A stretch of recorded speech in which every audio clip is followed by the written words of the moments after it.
I have to show this every chance I get. If you take out Saddam's regime, I guarantee you that it will have enormous positive reverberations on the region.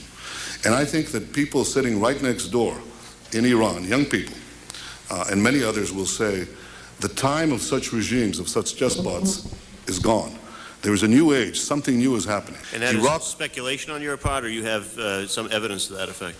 I was asked the same question in 1986. I had written a book in which I had said that the way to deal with terrorist regimes, well, with terror, was to deal with the terrorist regimes. And the way to deal with the terrorist regimes, among other things, was to apply military force against them. The way we did in Afghanistan.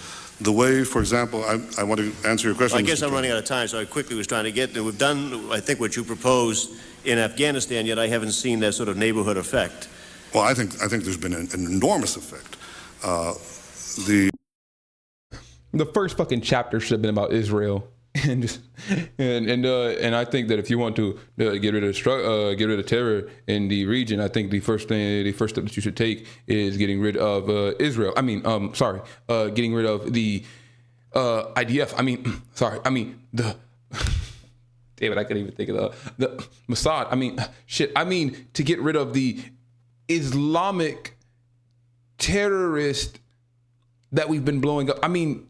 Get the Iran is terrorist, okay? The effect was, we were told that there would be a contrary effect. First of all, people said that there would be tens of thousands of people streaming into Afghanistan, zealots who would be outraged by America's action, and this would produce a counter-reaction in the Arab world. But I think you're not saying that when you take an action like we did in Afghanistan, we're going to see all the other countries just fold. No, what we saw is something else. First of all, we saw everybody streaming out of Afghanistan. The second thing we saw is all the Arab countries and many Muslim countries trying to side with America, trying to be okay with America.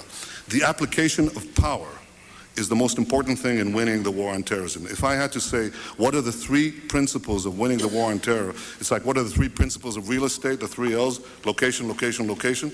The three principles of winning the war on terror are the three W's, winning, winning, and winning. The more victories you amass, the easier the next victory becomes. The first victory in Afghanistan makes the second victory in Iraq that much easier. The second victory in Iraq will make the third victory that much easier too, but it may change. The first victory in Afghanistan will make the second victory in Iraq easier. The third victory in Afghanistan, oh, wait a second. I'm kind of talking in circles now, aren't I? Fucking idiot. 1 second. All right, so I just love showing this because it's like people are still saying nowadays, oh, we have to go in. We have to fight the terrorists. It's the only way to stop it. Oh, wait a second. We've done this already, haven't we? Oh, wait, we've already tried this. Well, Netanyahu, the Israeli people are in threat. We need to save them. Oh, wait, last time it was the same scenario.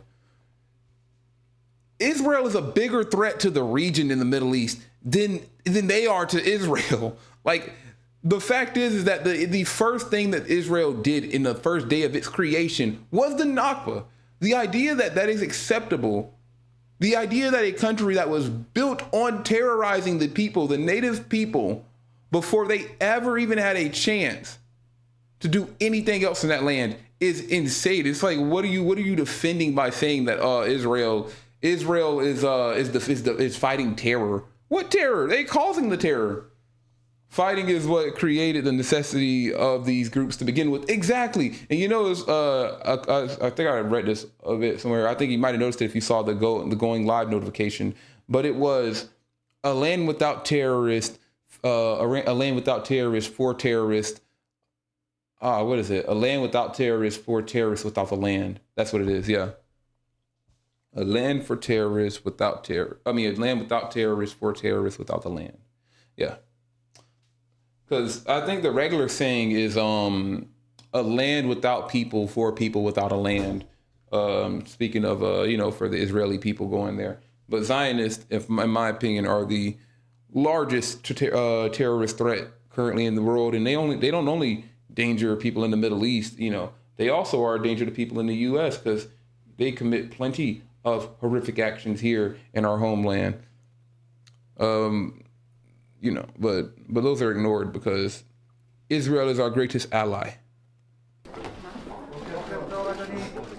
Okay, Hitler didn't anyways, want I'm to good now. exterminate the Jews at the time. He wanted to expel the Jews. And Haj Amin al-Husseini went to Hitler and said, if you expel them, they'll all come here. So what should I do with them? He asked. You said, burn them. I don't see much context missing, dog.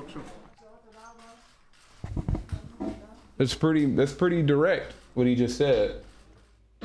He just blamed the Palestinians for the Holocaust.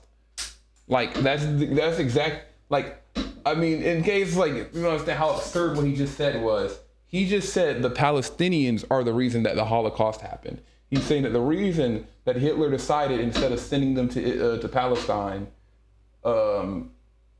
instead of deciding to send them to Palestine, and the reason that he said that Hitler did what he did, he said it was because a Palestinian leader told Hitler to kill them instead of sending them because they would just go to Palestine.